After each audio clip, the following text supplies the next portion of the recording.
Hello friends, ఈరోజు actually మనము HP smart tank 581 series.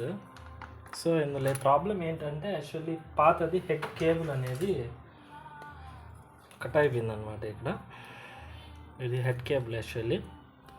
So head cable ఇది cut అయిపోయింది ఈ సైడ్. సో మనం హెడ్ కేబుల్ కొత్తది చేంజ్ చేయాలా. ఓకే, సో చేంజ్ చేయాలంటే ఫస్ట్ మనము ఇట్లా కేబుల్ మనకి మార్కెట్లో దొరుకుతుంది. సో ఇట్లాంటి కేబుల్ ఒకటి తీసుకోవాలి. సో యాక్చువల్లీ ఇది మనము ఆల్రెడీ డిసెంబుల్ చేశాను.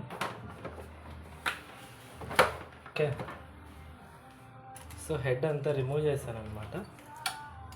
సో ఇది ప్రింటర్ హెడ్ అనమాట. సో యాక్చువల్లీ మనకి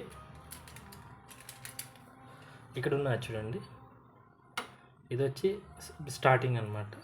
దీన్ని ఓపెన్ చేసుకోవాలి. దీన్ని ఓపెన్ చేయాలంటే ఈ సైడ్ లాక్ వస్తుంది, కనబడుతుందా? ఇక్కడ కొద్దిగా పుష్ చేసినందుకు ఇది ఓపెన్ అవుతుంది. సో ఇది ఓపెన్ అయిన తర్వాత ఈ కేబుల్ అనేది ఇట్లా ఫిక్స్ చేసుకోవాలి. ఇంకా నెక్స్ట్ ఏంటంటే ఇది హెడ్ మూవర్ అనమాట.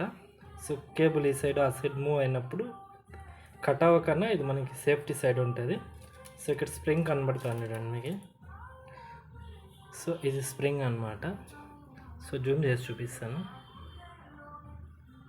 ఇది స్ప్రింగ్ అనమాట. ఇది ఇలా మూవ్ అవుతా ఉంటుంది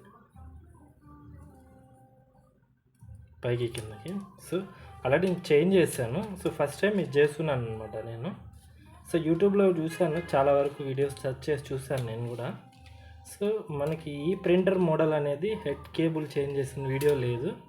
సో దానికోసము మనము ఈ వీడియో చేయడం అనమాట. ఓకే ఫ్రెండ్స్, సో నా ఫస్ట్ ఆఫ్ ఆల్ మనకి ఇక్కడ లాక్ కనబడుతుంది కదా, అందులో ఫిక్స్ చేసుకోవాలి.